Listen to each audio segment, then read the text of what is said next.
Ante todo, buenas noches, espero que se encuentren bien.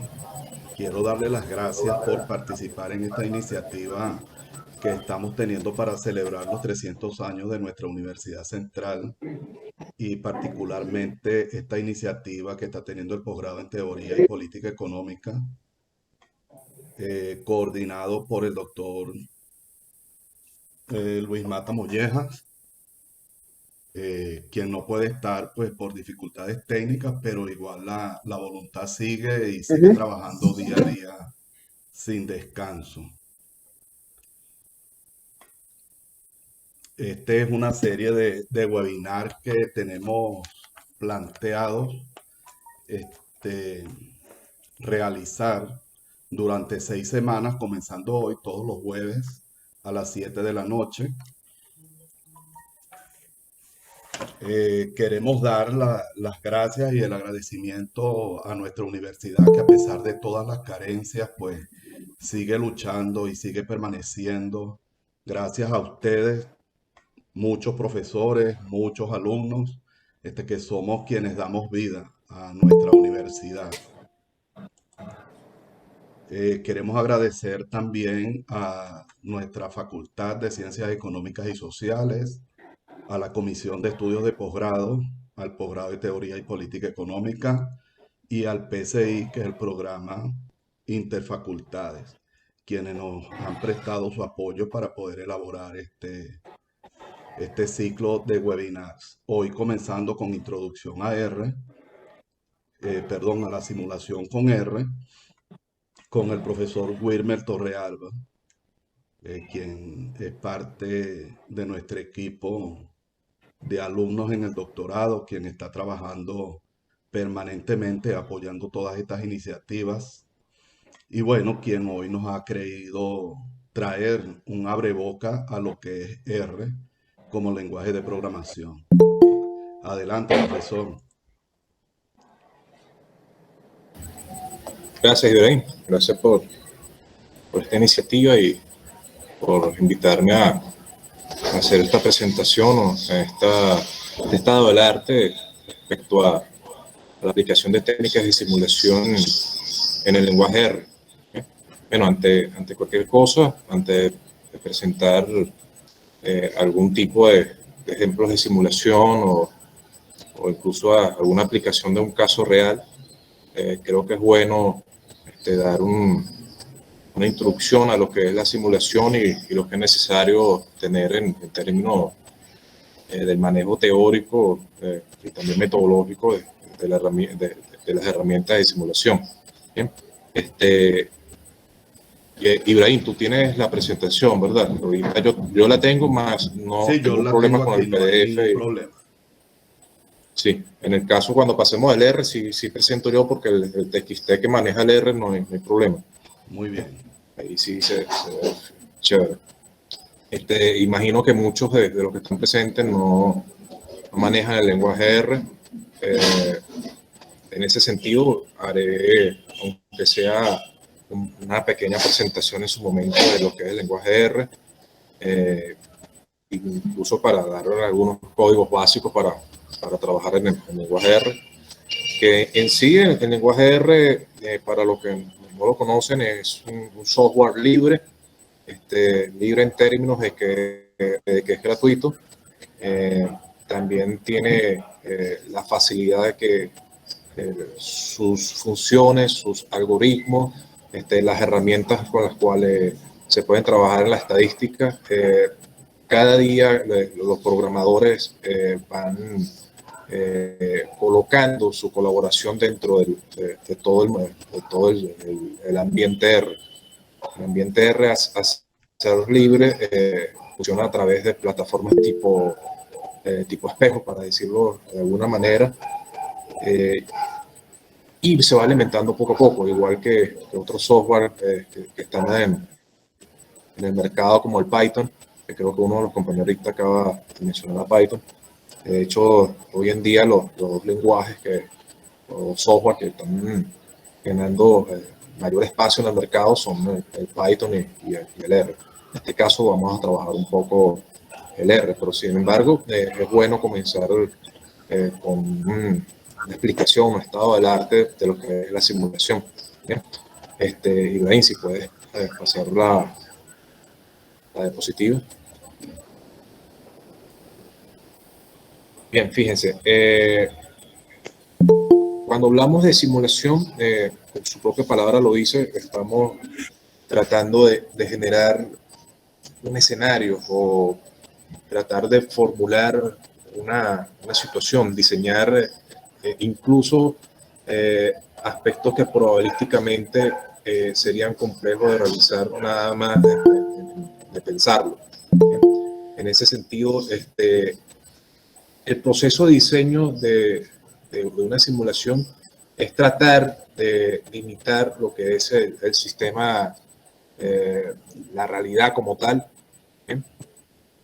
En ese sentido, ya la simulación pudiera llamarse como la creación de modelos que traten de componer un poco más el comportamiento sistémico de la realidad, y con ello sus conclusiones o tal vez lo que representa en términos de la representación de las características de la realidad puedan permitir realizar estrategias o inclusive dar posibles estrategias a los tomadores de decisión.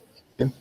Entonces, la simulación no es que es una técnica, es un conjunto de técnicas pensando en realizar diferentes experimentos que ayuden para aportar un modelo estadístico, que bien podemos utilizarlo a través de la información de la data que nos genere la realidad, la información de muestreo, o en ausencia de información estadística, intentar hacer algún tipo de técnica que permita permutar, hacer estrategias de lo que se conoce como bootstrap, que son propiamente permutaciones a través de cross-validaciones, la mejor representación de la realidad con la poca data que existe.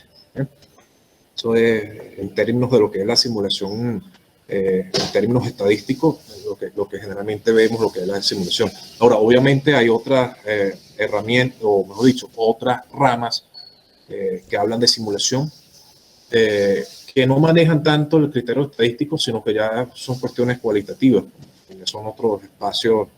Se pudiera dar otro webinar para hablar de ese tipo de estrategia o ese tipo de técnica, es propiamente las estrategias de las escuelas prospectivas, que en mi caso yo manejo la de Michel Webb, eso por decirlo de una manera. Ahora bien, ya que creo que hay una interferencia, ¿me escuchan bien? Sí. Sí, te estamos escuchando. Oh. Ok, entonces alguien que tiene el micrófono abierto, no sé si pudieran... Ya vamos a ver. Bajar un poco el audio para que lo tenga de activo.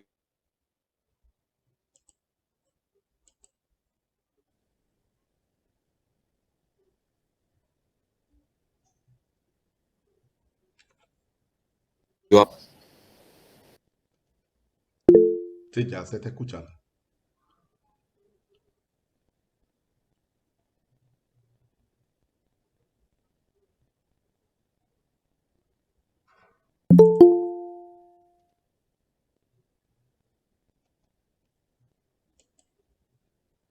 Wilmer, te perdimos, pero sé que estás allí.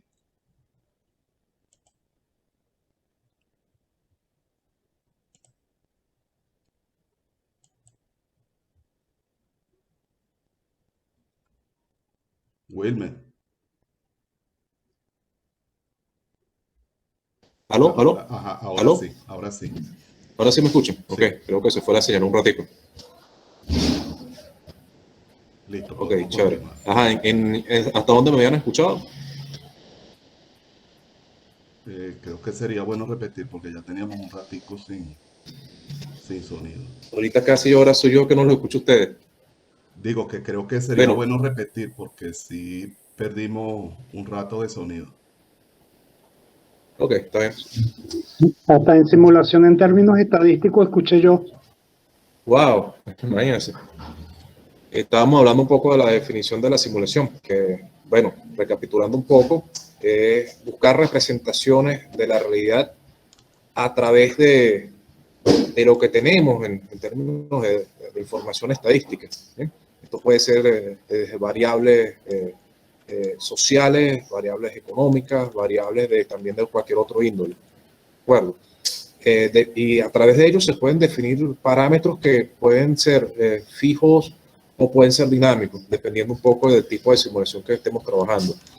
También estaba explicando que esto es en términos de una simulación estadística, pero que hay otras estrategias de simulación que ya son un poco de análisis cualitativo. En este caso son por lo menos las que manejo yo, serían las simulaciones realizadas con las escuelas de perspectiva, que en este caso la escuela de perspectiva francesa de Michel Godet, que en otro webinar podíamos observar.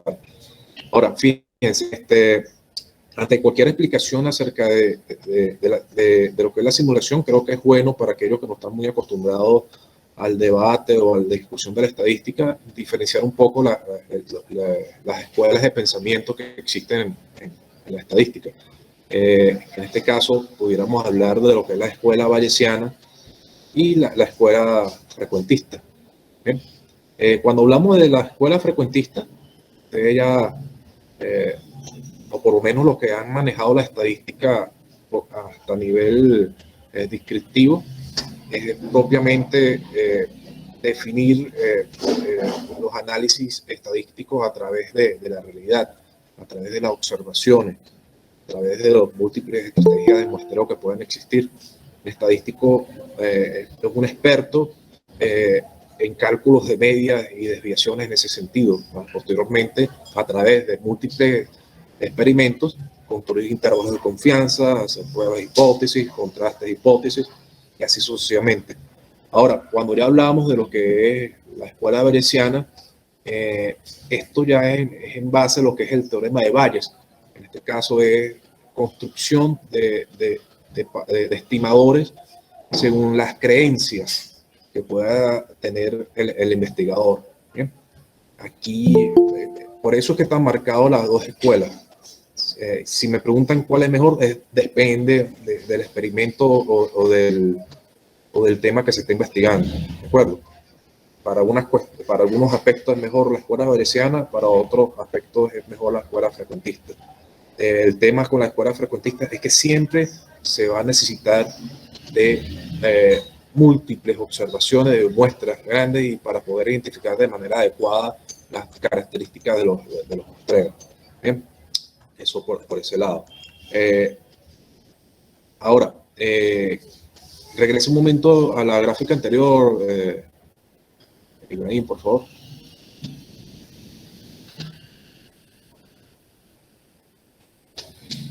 Bueno, esto ya definiendo un poco el marco conceptual de la simulación, que creo que fue antes de la explicación de la ciencia estadística y las posturas de las escuelas de pensamiento estadístico.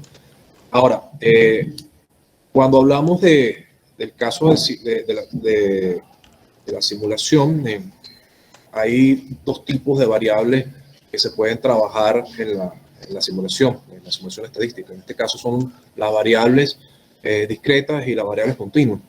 En el caso de la variable discreta, es cuando estamos hablando de un tiempo en el cual no es continuo, es finito, hay comportamientos tipo saltos. Ahorita vamos a ver un ejemplo de ello. Y cuando hablamos referente a las variables aleatorias continuas, estamos haciendo referencia a aquellas que no tienen ningún tipo de salto en su comportamiento.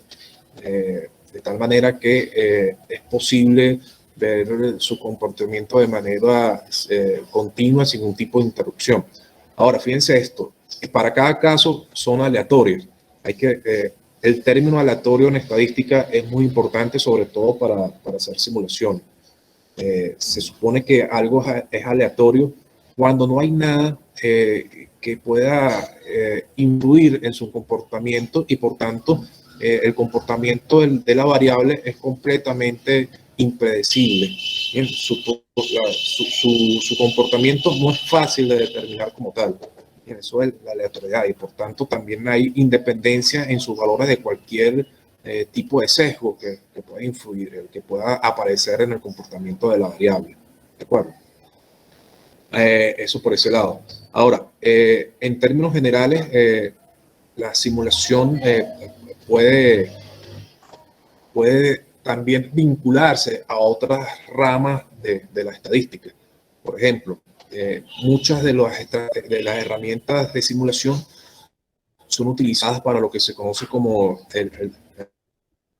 la método del data, que en este caso suele dividirse en dos grandes escuelas o dos grandes ramas. En este caso es el aprendizaje supervisado y el aprendizaje no supervisado. Cuando hablamos del aprendizaje supervisado, hacemos referencia a aquellos experimentos o aquellos muestreos o aquellos comportamientos de la data o el comportamiento de la realidad que es posible establecer relaciones entre las variables.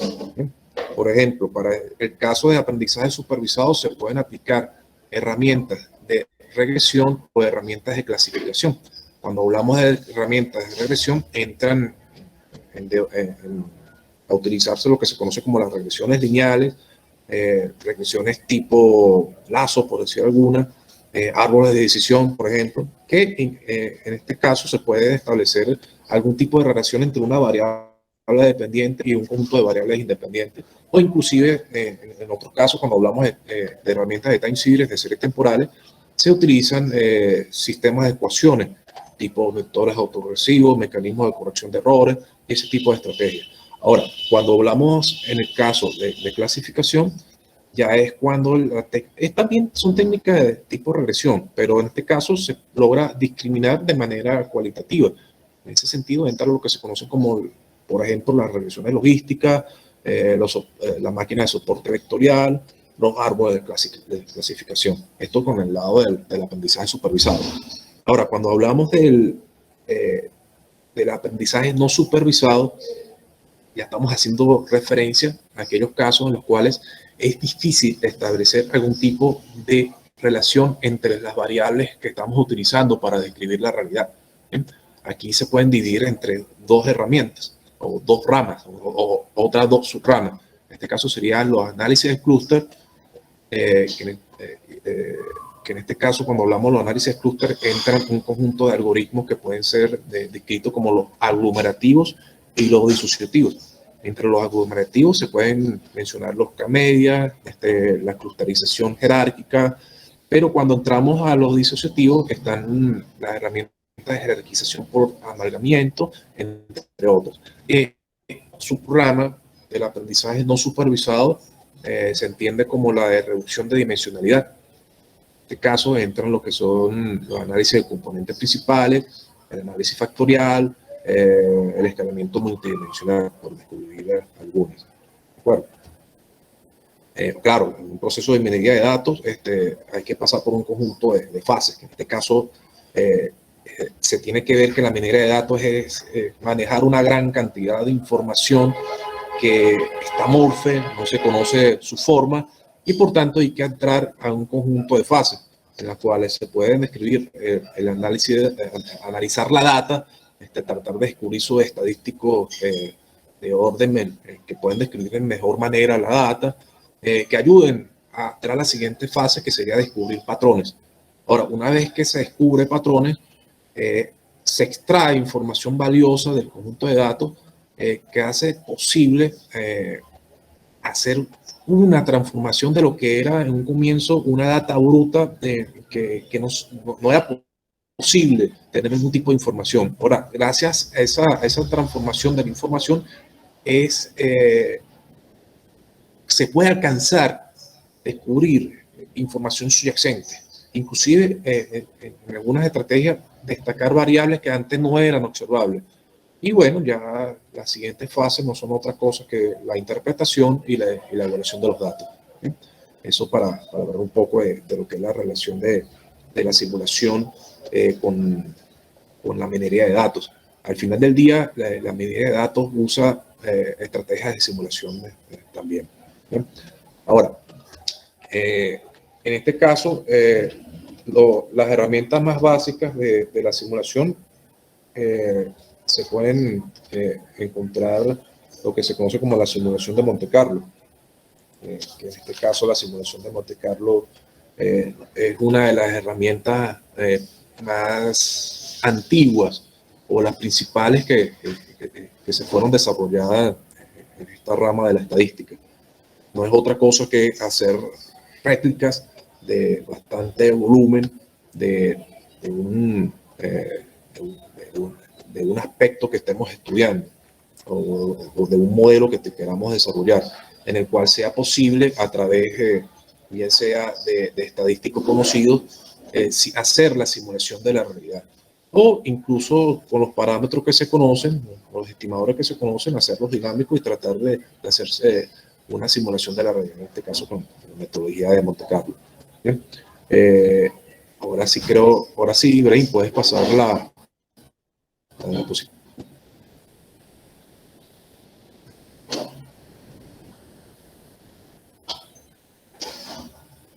Bueno, la siguiente, que ya hablamos un poco.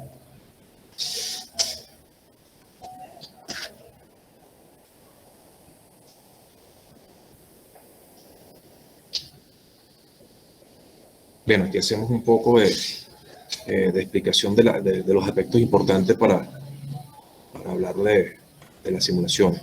Es importante que aquel que quiera practicar las simulaciones tenga en cuenta los conceptos principales de la estadística. Probabilidad en sí no es otra cosa que la posibilidad de la ocurrencia de algunos eventos.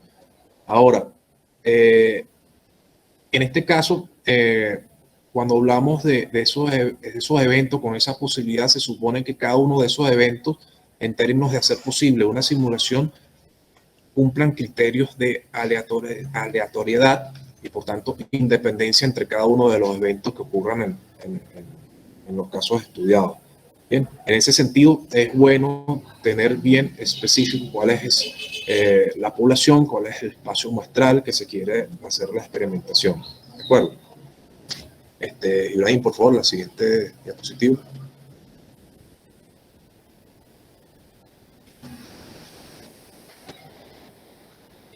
Aparte de tener en cuenta el concepto de probabilidad, hay otros conceptos o otros temas que el que esté desarrollando la simulación debe tener en claro.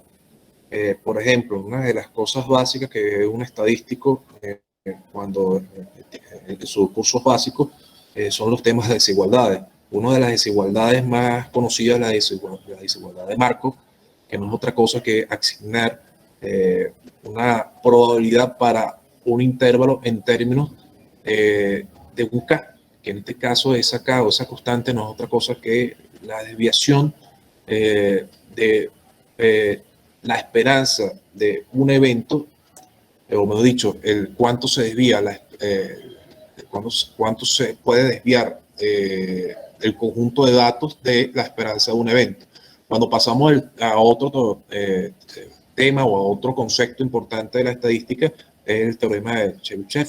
En este caso, es de igual manera tratar de estimar la posible probabilidad de un intervalo en función de estimadores que sean conocidos, que en este caso sea la media y la varianza. Bien. Otro concepto importante que se tiene que tener a la hora de hacer simulación es la ley de los grandes números, en sentido estricto, en sentido débil. Cuando hablamos de la ley de grandes números, es que a través de grandes muestras de números es posible entender las propiedades o las características esenciales de una muestra. Un ejemplo de esto es cuando hacemos una investigación respecto, por ejemplo, el test de inteligencia de una población. Se supone que para hacer un test de inteligencia de una población tenemos que ser capaces de hacer las suficientes observaciones para ver cuáles son los determinantes de la inteligencia de una población o de los conocimientos de una población. Bien. Ahora, ya cuando es posible tener, o cuando ya es conocido cómo son las características principales de una muestra, entra lo que es la ley de los grandes números del sentido débil. Planteemos otro caso, planteemos el caso de exámenes de sangre. a nadie de los que estamos aquí presentes se le hace un examen de sangre sacando toda la sangre del ser humano. ¿Bien? Lo que hacen es sacar una pequeña muestra, porque ya es conocido de manera más determinante cuáles son las propiedades o niveles normales de cada uno de los elementos que se pueden encontrar en la sangre, de la hemoglobina, glóbulos rojos, glóbulos blancos. En ese sentido, es suficiente con sacar una pequeña todo el torrente sanguíneo que tiene un ser humano para establecer si el comportamiento es normal o no normal. ¿Bien? Otro concepto importante, creo yo que tal vez el más importante de toda la estadística, es el teorema del límite central o teorema central del límite. ¿Bien? En este caso ya establece que cuando es conocida la media y la varianza de cualquier variable aleatoria, y se tiene que en la sucesión de esta sucesión de variables aleatorias es posible tener su aleatoriedad en independencia, pues toda variable aleatoria en su sucesión va a converger a una distribución normal, teniendo claro que es conocida su desviación y su media. Y de hecho, el teorema central del límite es muy importante para la realización de modelos de regresión lineal que se ven en los cursos básicos de econometría. Ahora, fíjense que este teorema es tan importante que es el que hace posible para la escuela frecuentista construir intervalos de confianza y generar pruebas de hipótesis respecto a diferentes experimentos o modelos que se puedan construir. Por favor, ahí la siguiente diapositiva. Bueno, antes de hablar de los ejemplos de variables aleatorias discretas y continuas que vamos a ver de aquí en adelante, es bueno también hablar un poquito acerca de las ventajas y desventajas de la simulación. En términos generales, las ventajas de las simulaciones, la primera que pudiera mencionar es que sirven para hacer soluciones analíticas cuando en otro caso no se pueden. Bien. Por ejemplo, alguien pudiera tratar de hacer un modelo econométrico con una herramienta, un RDL, un modelo de autorregresivo de desarrollo distribuido. Pero si no tienen la información adecuada, se le va a hacer bastante complicado. En ese sentido, las técnicas de simulación pueden servir. Aparte, cuando existen los medios adecuados, es posible realizar resoluciones no tan complicadas y costosas como pueden serlo en el caso de herramientas más frecuentistas. Es posible experimentar sobre el sistema real sin necesidad de hacer costos tan elevados. Por ejemplo, alguien pudiera tratar de hacer una información acerca de la inflación. Nosotros sabemos con el Índice Nacional de Precios Consumidor se necesita hacer muestreos bastante importantes o bastante costosos para lograr determinar cuál es el Índice Nacional de Precios del Consumidor. Bien, es bastante costoso y lleva bastante tiempo. Aparte de costo monetario, también está el costo temporal de la realización del Índice Nacional del Precio del Consumidor. Bueno, y en ese sentido también está el término del tiempo. Pudiera ser más rápido realizar una simulación que realizar el muestreo o el estudio muestral, para decirlo de otra manera. Ahora, ¿cuáles serían las desventajas? La primera desventaja es que la construcción de un buen modelo puede ser un poco laborioso. Si se quiere hacer lo más sistémico posible, encontrar las variables que tienen las relaciones lógicas, teóricas y también que cumplan con los términos estadísticos adecuados, no es nada fácil. Por otra parte, otra desventaja es que, dada lo anterior, puede ser bastante común omitir algunas variables dentro de la simulación que se pueda o que se quiera reconstruir. Y por último, tal vez, bueno, no voy a decir lo más importante, sino que resulta difícil conocer o tener la seguridad que la simulación que estamos generando es exactamente la mejor que puede representar la realidad. Entonces, la precisión de la simulación o de las diferentes técnicas puede ser complicada. Ahora, fíjense, aquí tenemos un caso de variable aleatoria discreta. En este caso tenemos el caso de Bernoulli, que es el famoso ejemplo que siempre se ve en los cursos de estadística básico de verdadero o falso o de lanzar la moneda. ¿Bien? En este caso tenemos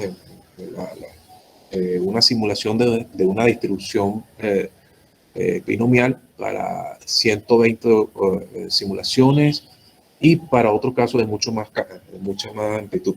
Bueno, no voy a detenerme mucho en las variables aleatorias discretas y continuas porque se nos acaba el tiempo, que tiene que ser una hora.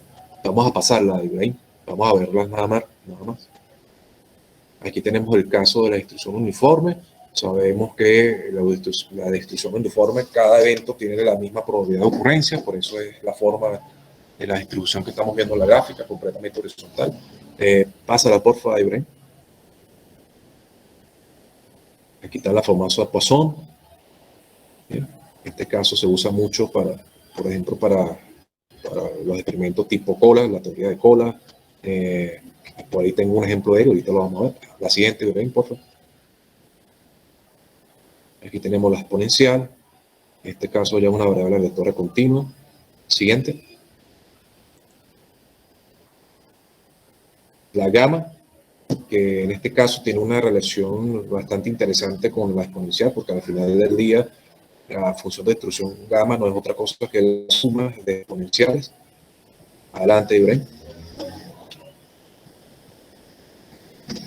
Aquí tenemos la distribución de Pearson. Siguiente.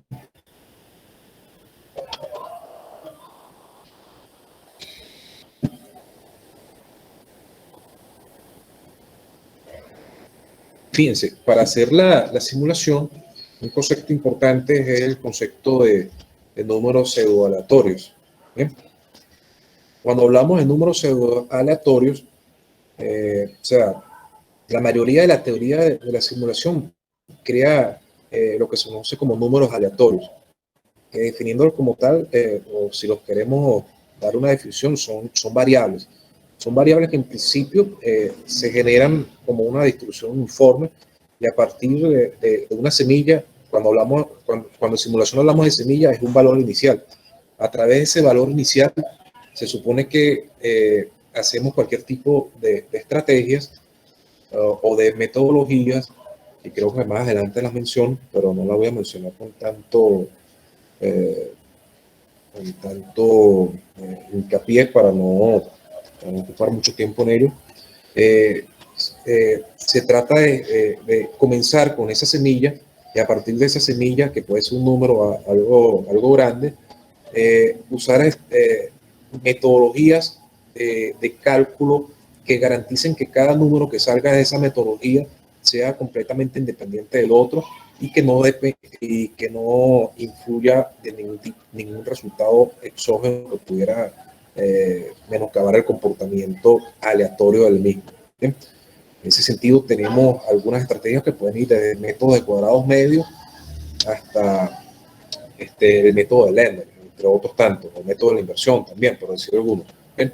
Ahora, cuando ya se tiene la generación de los números pseudo aleatorios, se tienen que hacer los experimentos, o mejor dicho, las pruebas, los tests de aleatoriedad. Entre ellos tenemos el test de June-Box, el test de Kolmogorov-Smirnov y el test de Chi-cuadrado. Bueno, una vez que se tienen ya esas pruebas, son la ejemplificación de los contrastes de la aleatoriedad. Que en este caso lo importante es tratar de tener o de producir una muestra según el comportamiento de la distribución de los datos. De hecho, ante cualquier tipo de simulación de la variable aleatoria que trate de representar a la variable real, se hacen algunas pruebas de forma de distribución de la variable. Porque, por ejemplo, la variable, siempre el error que se comete en los modelos econométricos, por ejemplo, Es decir, que las variables tienen una distribución normal. No siempre las variables tienen una distribución normal. En cambio, cuando hacemos simulaciones, podemos ya tratar de descubrir cuál es la verdadera distribución o a qué distribución tiende a atender esa variable. Y bueno, sencillamente aplicar la generación de esa variable según lo que hemos determinado que es su forma de distribución. En ese sentido, es importante hacer sus pruebas de bondad de ajuste y ver si realmente la simulación que estamos haciendo está generando la mejor aproximación a la variable real que estemos estudiando. Y en ese sentido, obviamente las pruebas de contraste de la aleatoriedad son importantes. Ahora, se supone que la sucesión de la variable aleatoria que estamos generando parte de que el ciclo que estamos generando es grande. De tal manera que como es un ciclo grande, podemos hacer las pruebas más contundentes y ver si realmente cumple con el comportamiento de la variable real. Bien, en eso me lleva a lo último. Se supone que para hacer la simulación debemos tener los recursos adecuados. ¿A qué me refiero con los recursos adecuados? Me refiero con un software lo suficientemente potente, una computadora que sea lo más adecuada posible para que se aguante su memoria aguante el proceso de simulación que estemos haciendo. ¿Bien? Siguiente, por favor, Iván. Ajá. Bueno, aquí están las herramientas que le estaba mencionando, los métodos de cuadrados medios, que en este caso son la creación de los números aleatorios, el método de Lerner, que también lo mencioné, el método de congruenciales, el método de congruenciales ciclo máximo, que en general todos se suponen alcanzan una distribución uniforme. Siguiente, Ibrahim, por favor. Bueno, aquí están las pruebas que generalmente se hacen para determinar qué tipo de distribución tiene la data que queremos simular. Bien, aquí tenemos algunos ejemplos de formas de distribución que van desde una normal hasta una chip cuadrado. No alcanzo a ver bien la última que aparece. Bien, pero se supone que cada una de ellas tienen que pasar por una gran cantidad de pruebas de bondad de ajuste para ver si realmente cumplen con los criterios. Sí, la siguiente, por favor.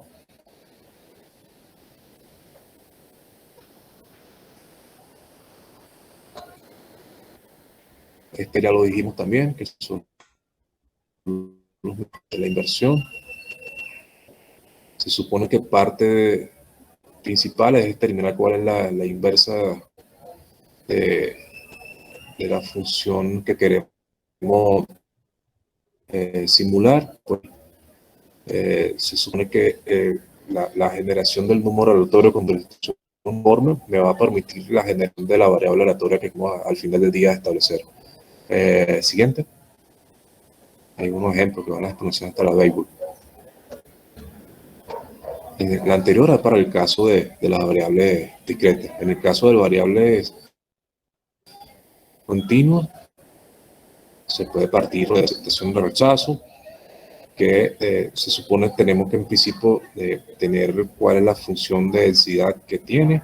Una vez que se tiene la función de densidad o que se conoce, genera a través de una función de densidad uniforme la aproximación a la simulación. Y bueno, después lo que queda es comprobar que realmente esa simulación que pertenezca a la distribución real que estamos tratando de simular. Bien, y eso se regresa a la fase 1 del proceso de simulación.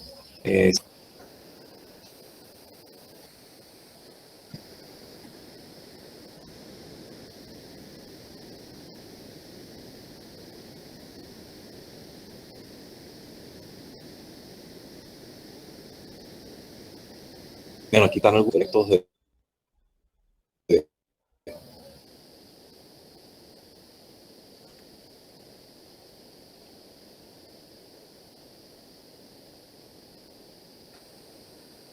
selección de variables, en el caso continuo secretos, tenemos siguiente.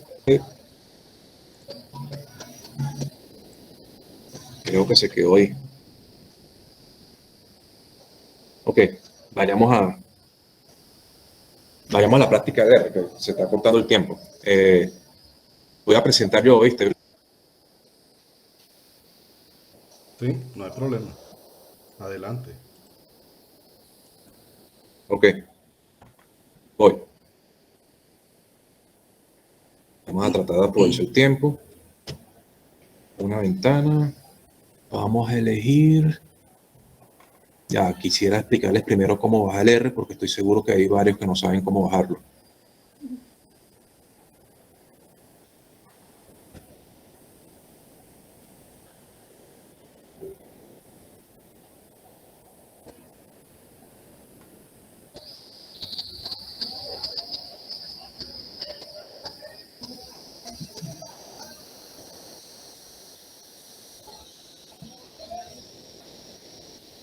Mira, voy a poner compartir pantalla completa, que no me aparece la página que quiero mostrar. Ahora sí. Ok, avísame cuando ya se vea mi computadora. Ya viene. Ahí, ya está. Chévere. Ok. Fíjense, cuando quieran... Sí se ve, ¿no? Ibrahim fue el único que dijo. Sí, se ve. Ok. Fíjense, cuando quieren descargar a R, lo único que tienen que hacer es ir... bueno, voy a darle hacia atrás para que vean. Por ejemplo, estoy en el Google, no sé cómo descargar R. Fácilmente me voy al inicio. Lo que hago es colocar la letra R. Doy Enter. Y así tienen que la primera opción que dice The R Project for Statistical Computing. Le dan y acá aparecen las opciones. Ustedes lo que tienen que ir a la parte superior donde dice Download R, le dan y salen estas opciones de espejo. En mi caso siempre elijo España, Spain, que está al final. Y después, disculpen el ruido externo, que hay en mi apartamento se escucha mucho hacia afuera. Eligen la opción Can Red Iris. Y bueno, aquí eligen la opción para bajar el R para Windows. Bien. Y aquí arriba aparece la opción Install R for the first time. Instalar R por primera vez. Le dan allí y va a derivar otra página. Lo voy a hacer para que puedan verlo. Y le va a preguntar ¿qué quiero instalar? En este caso van a colocar Download R 4.10, que es la versión más actualizada. Ojo con esto, cuando tengan el R, muchas veces van a tener que actualizar los paquetes, puesto que, repito, es un ambiente libre y los programadores a cada instante están dando innovación dentro del ambiente. Le da Download R 4.10 y ahí va a descargar el... Si ustedes pueden ver, en el lado inferior izquierdo está bajando el instalador. Cuando salga el instalador, le dan ejecutar y le dice todo. Una vez que le dicen que sí a todo, le va a aparecer este ambiente. Bien, este ambiente que dice R-With, ¿sí lo ven? No hay mucha interacción y no sé si me... El R, sí se ve el software, ¿no? Sí se ve. Okay. Sí se ve perfecto. Sí, se ve. Muy bien. Ok, fíjense, este es el ambiente, esta es la consola donde uno escribe generalmente los códigos que ejecutan las órdenes. ¿Sí? Por aquí está para abrir el espacio donde generalmente se trabaja, que se llama script, le dicen nuevo, y aquí donde generalmente van a escribir las órdenes. Bien. Voy a abrir aquí uno que ya tenía abierto hace rato. En este caso les presento algunas opciones. Fíjense, en el caso en el cual no tengan información o tengan ni más mínimo, la mínima idea de qué sirve tal comando, El código help ayuda muchísimo para saber de qué trata cada comando. Por ejemplo, aquí tengo SD. SD es un código que se utiliza mucho para cálculo de desviaciones. Entonces, si de repente ustedes no saben qué es, pega y ahí empieza a pensar el R y le va a generar una página web en donde van a definir qué es SD. Vamos a esperar que cargue. Ajá. Me imagino que ya se está viendo. Bien. Aquí dice de qué trata. Esta función calcula la desviación estándar para valores en X, en una variable. ¿Bien? Y dicen cómo utilizarla. En este caso es colocar SD, abrir paréntesis, colocar la variable a la cual le quieren sacar la desviación. En ARM es cuando quieren colocar qué datos ausentes. Si no hay datos ausentes, le colocan false y listo. Ojo, de hecho, muchas veces no es necesario false. Ponen nada más SD, la variable, y cierran el paréntesis y corren. Vamos con algunos otros comandos básicos. Fíjense, para llamar librerías, tienen que usar el comando library y dentro de él escriben la librería que quieren llamar. ¿Bien? Cuando quieren ver todas las librerías que han descargado, usan el código source y listo. LS para decir los objetos que más han estado utilizando. Para hacer operaciones aritméticas básicas como suma, resta, como están viendo aquí en el ejemplo. Bien. Por ejemplo, vamos a suponer que este es mi área de trabajo, pero ahora quiero entrar al área de cálculo donde se mata el cobre. Copio, pego la operación aritmética básica, voy aquí a la consola de R, lo pego y me dice cuánto es la operación aritmética que me interesa. Esto puede ser un ejemplo básico. Bien. Aquí el comando para calcular la raíz cuadrada es sqrt.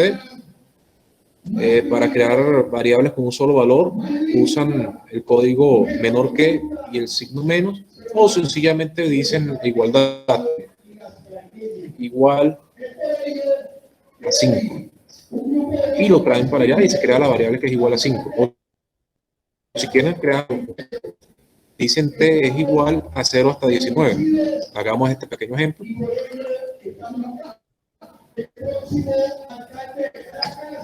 Está creado. Lo llamo. Yo tengo una secuencia que tiene una secuencia de 1 a 1 hasta 19. Por decir un ejemplo básico. Bien. Ok. Fíjense, sería bueno en algún momento tal vez hacer un taller de un poco más de días y explicar cuestiones básicas del R. ¿Sí?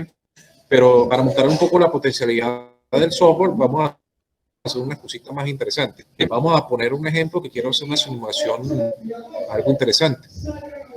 Fíjense, para hacer simulaciones no hay que bajar paquetes de otro mundo, pero sí quiero explicar cómo bajar paquetes, porque es importante que lo tengan en mente.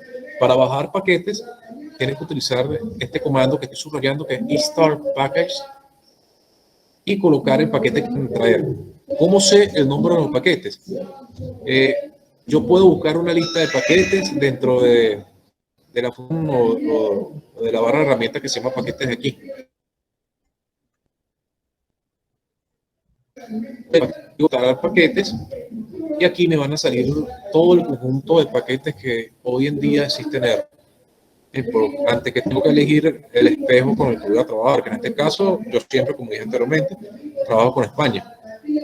Spain Madrid y está elegido. Una vez que elijo esto, en cuestión de segundos, va a salir todos los paquetes que existen. Ahora, por ejemplo, el que estaban viendo se llama T-Series, es un paquete que se usa mucho en econometría. ¿Bien? Y tienen las pruebas más elementales que se usan en econometría. ¿Bien? Bueno, mientras que eso carga, voy dando otras explicaciones aquí en los ejemplos que les preparé. Bueno, aquí está, ya se abrió. Aquí están los paquetes. todos estos paquetes existentes en el ambiente R. Por eso es que digo que es mucho más potente que cualquier otro software. Al igual que Python, que es un software libre, tiene una gran cantidad de librerías que hace posible no tan solo trabajar con estadística descriptiva o inferencia estadística o modelos econométricos, va mucho más allá. Pues se puede trabajar con Big Data, se puede trabajar con minería de datos, se puede hacer simulaciones de diferentes índoles que vayan desde simulaciones de Monte Carlo, bootstrapping no paramétricos, bootstrapping paramétricos, en fin, análisis de datos, ¿bien? Incluso paquetes relacionados con ciencias particulares. Por ejemplo, aquí hay programadores que tal vez se dedican a la ciencia de la medicina. Puede haber aquí, entre todos ellos, paquetes exclusivos para trabajar en el área de la medicina, aparte de la economía, la psicología, la área de la psicología numérica que se llama la psicometría, y etcétera. ¿Bien? Ok, regresemos al ejemplo. De acuerdo, una vez que instalan el paquete, aquí otros ejemplos de otros paquetes que son para la econometría. ¿Bien? Entonces usan el comando library, que en este caso es para llamarlo. Cada vez que quieran hacer repetir la herramienta o realizarla, tienen que llamarlo con el comando library. En este caso, yo llamo a T-Series y que quiero hacer algún modelo econométrico. Ahora, aquí hay otros dos paquetes que ahorita vamos a utilizar que se usan mucho para el reacomodo de data, de tablas, en términos generales. Entonces lo instalo, voy a hacer el ejemplo, que yo ya lo instalé. Lo que tienen que hacer es copiarlo, ir a la consola principal, pegarlo y listo. Ahora, fíjense que dice aquí, advertencia, el paquete está en uso. No se instalará porque ya lo tengo. Le hace la advertencia, no instalen lo que ya tienen. Bien. Ok, lo llamo. Eso sí, yo cerré el R y lo estoy abriendo ahorita, de tal manera que tengo que llamarlo library y está llamado. Hagamos un ejemplo. Quedan 5 minutos. Si me gustaría que me regalaran 10 minutos como para poder hacer los dos ejemplos. Yo creo que en menos de 10 minutos puedo lograrlo. ¿Bien? Vamos a hacer un ejemplo. Bueno, aquí hay unos ejemplos de cálculo de probabilidades para una binomial. En este caso, D binom es la función de distribución binomial. P binom es para la distribución de densidad. Entonces me va a dar las probabilidades en términos acumulativos para estos valores. ¿Bien? Vamos a hacer un ejemplo. Vamos a llamarlo para el experimento con dos eventos y una probabilidad del 50%. Lo llamo, lo coloco y me da el valor. Esto para este caso. Ahora, bueno, no voy a hacer lo demás para pasar a un ejemplo más interesante. Fíjense, aquí yo les planteé un ejemplo de la simulación de lanzamiento de dados. ¿Bien? En este caso uso el comando function que me sirve para generar un pequeño algoritmo, un pequeño programa que me sea posible definir el caso de lanzamiento de dos dados. En este caso, yo digo mínimo 1, máximo 7. ¿Bien? Son dos dados. Ahora, la longitud del experimento, como son dos dados, digo que es 11. En este caso puede salir desde el 2 hasta el 12. Bien, ahí serían esa cantidad de números. Aquí voy a definir la longitud de la población de experimentos. Voy a decir que va a ser para 10.000 casos. Bien. Aquí voy a empezar a hacer el bucle. Voy a decir, mira, vamos a hacer la simulación para el evento I hasta que vaya en una secuencia del 1 al 11. El 1 al 11 en términos de la cantidad de eventos que pueden ocurrir, que al final del día van a ser de la suma del mínimo de la cantidad que puede salir entre los dos dados. Que en este caso es que el dado sea 1 y el otro dado también sea 1. 1 más 1, 2. Ahora, si sumo sus máximos sería 6 y 6. De tal manera que puede ir, los experimentos pueden ir de 2 a 12. ¿Bien? De tal manera que 1 al 11 lo que me está definiendo son las cantidades, las posibilidades que pueden surgir de la combinación de los dos dados. ¿Okay? No es que vaya a salir del número 1 al número 11. Son las cantidades que pueden salir. ¿Okay? Entonces, del 2 al 12 hay 11 casos. ¿Okay? Ok, eso por allí. Ahora, por aquí defino la simulación que va desde I que comienza en 1 hasta 10.000 eventos. Aquí defino la forma de la distribución de los casos, que en este caso lo voy a cubrir como una variable aleatoria uniforme. RUnif es para generar variables aleatorias uniformes. ¿Okay? Y bueno, aquí comienzo con los casos. El caso en el cual el experimento es igual a 2. El caso en el cual el experimento es igual a 3. El caso en el cual el experimento es igual a 4. Así hasta llegar al máximo caso 12. ¿Okay? Después digo, imprime el evento, print event, y hazme un histograma del experimento. Bien, vamos a correr el ejemplo. Lo voy a correr desde aquí, lo he llamado simulador dado. Vamos a copiarlo, lo pego.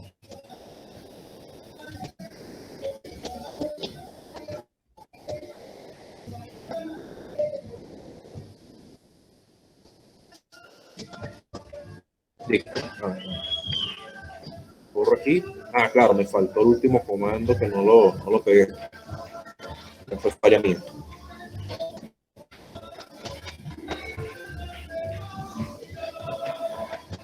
Eso no cancela, ahora sí canceló.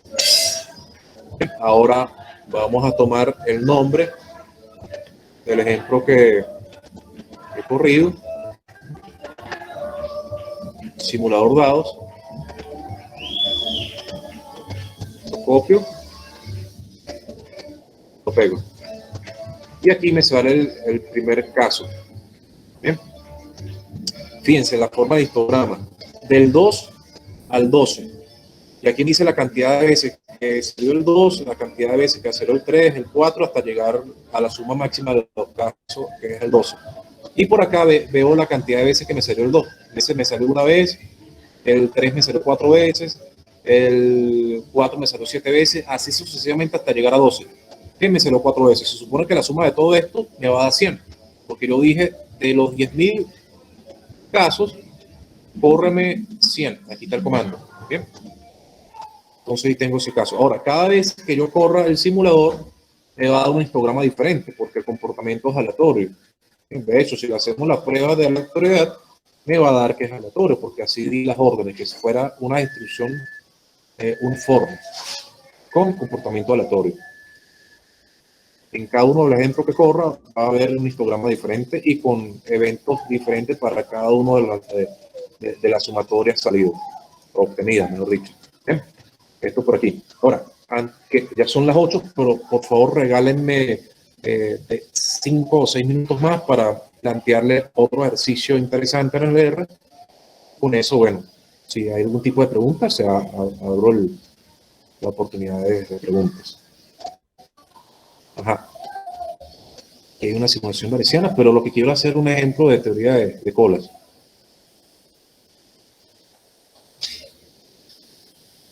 Fíjense, cuando estamos en un banco, generalmente tenemos unos servidores, que son los cajeros, los que atienden.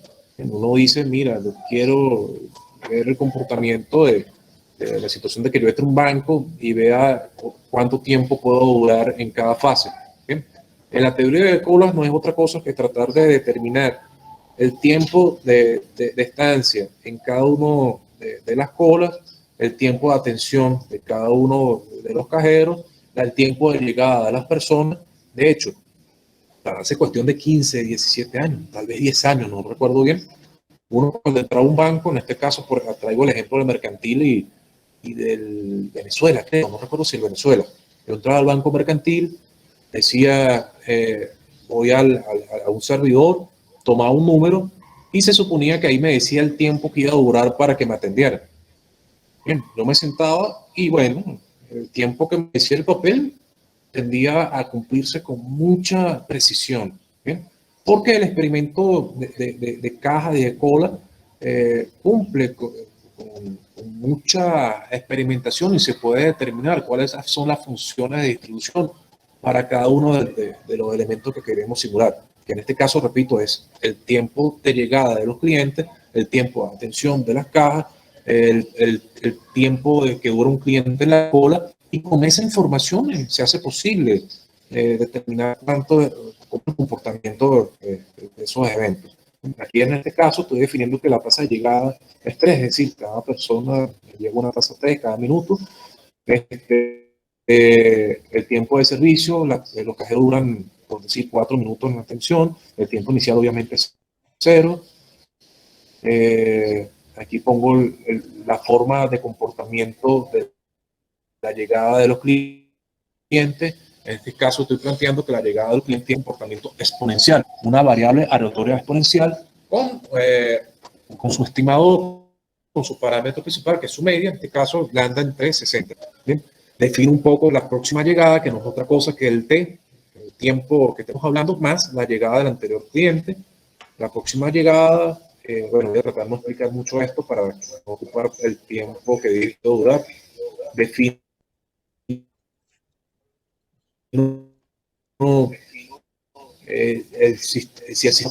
defino el tiempo de llegada, el tiempo de salida, el tiempo de servicio, y comienza la generación de la cantidad de clientes llegadas en el periodo que quiero simular. Por acá abajo, por su parte, defino el servicio, la forma de servicio de las colas, también la defino con una distribución exponencial. Y aquí empiezo a hablar de otras características como el diferencial del ocio, el diferencial del tiempo de la cola, el diferencial del servicio, y así sucesivamente. Defino las formas de los tiempos.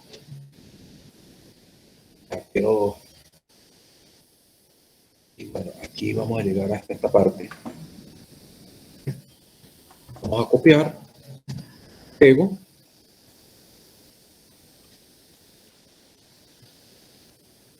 Corre ya todo el programita que hice. Ahora vamos a traer la tabla de las llegadas de los clientes, de la atención en las colas y esas cosas, con el comando caller. Copio. Y pego. Aquí tengo la tabla de las variables que hemos definido anteriormente. El diferencial del tiempo de ocio en la cola, el diferencial del tiempo en la cola propiamente, el diferencial del servicio y el tiempo total en sistema. Vamos a ver esto un poquito más gráfico. Voy a plantear dos gráficas para poder ver el número de clientes en el sistema y en la cola. En este caso vamos a hacer el primero y después vemos el segundo. Aquí tengo el comportamiento del número de clientes en el sistema. Como ven, van del 0 al 6 con sus picos. Ahora vamos a ver la segunda, que como dije, era el número de clientes en cola, no en el sistema, sino en cola. Es con esta comando plot. El comando plot es para generar gráficas. Copio, pego, y bueno, aquí tengo el comportamiento del número de clientes en cola, que era diferente del número de clientes en sistema. Fíjense, cuando hago el sistema es que están en la cantidad de colas definidas. Bien, puede ser, en este caso no recuerdo cuántas colas establecí, creo que puse 4 servidores o 3 servidores. Y aquí es en la cola, es decir, en promedio en cada cola cuántos se encuentran por minuto. ¿Bien? Y sus máximos están hasta el 5. ¿Bien? Y bueno, con esto terminó este estado del arte de simulación. Lamento que no se pueda explicar más de esto, obviamente con temas. Dios mediante, en el futuro tal vez se puedan hacer algún tipo de curso dentro del doctorado, bien sea para el doctorado o para cursos de extensión. Y bueno, abro ya la posibilidad de preguntas o de comentarios. Muchas gracias, Wilmer. Si tienen dudas, si quieren aportar algo, si quieren consultar algo, pueden abrir sus micrófonos con toda confianza.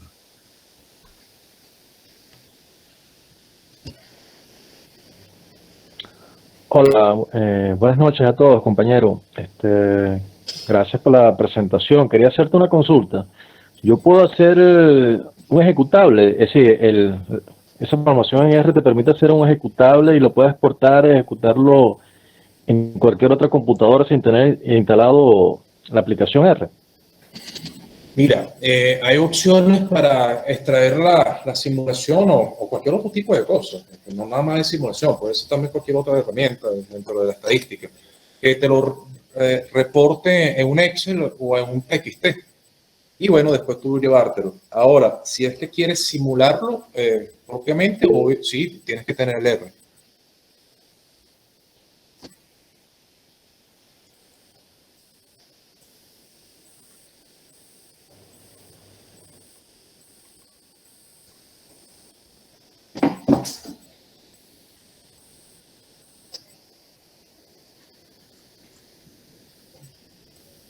¿Alguna otra consulta?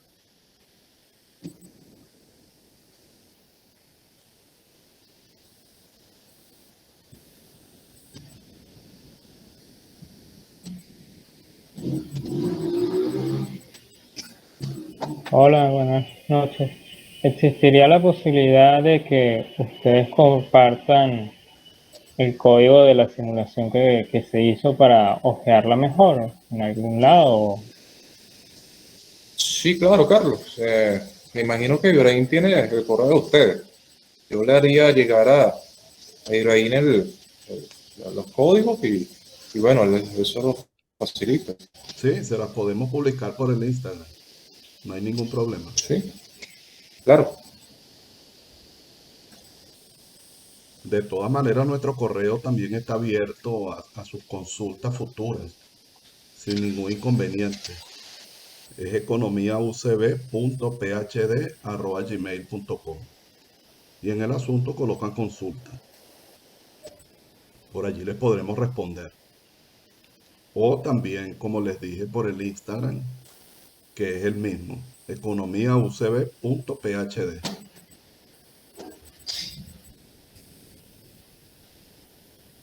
Ok, perfecto, muchas gracias. A la orden, Carlos.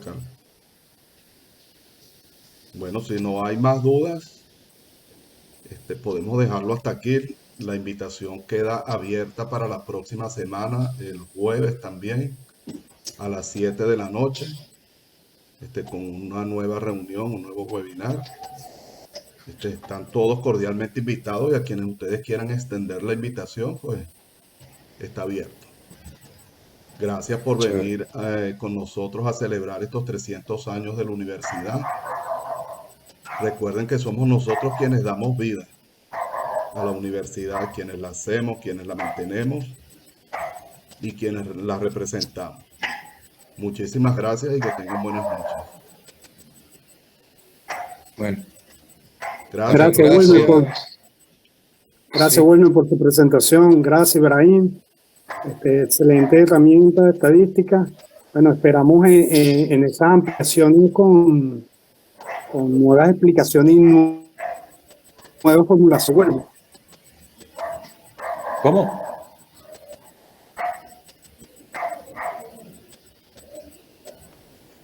Creo que debe ser problemas de la comunicación allá donde está Ali. Ah, ok. Sabemos que para muchos es un gran esfuerzo el mantenerse comunicados, pues ya hay cosas que no dependen de nosotros. Chévere. Pero muchísimas gracias a todos por estar allí y por hacer el gran esfuerzo. Bueno, me despido también agradeciendo este espacio de nuevo. Saludo este evento y bueno, Dios mediante espero que se repitan y bueno, estaré pendiente del próximo. El próximo que va a ser con el profesor Rebanales, también va a estar interesante. Los invito a todos también. Sumamente interesante el tema de la próxima semana, pues trata el Esequibo y de la situación en que estamos los venezolanos en relación a ese punto en particular. Chévere, hasta luego. Bueno, una vez más, muchísimas gracias. Que tengan buenas noches. Gracias por su participación.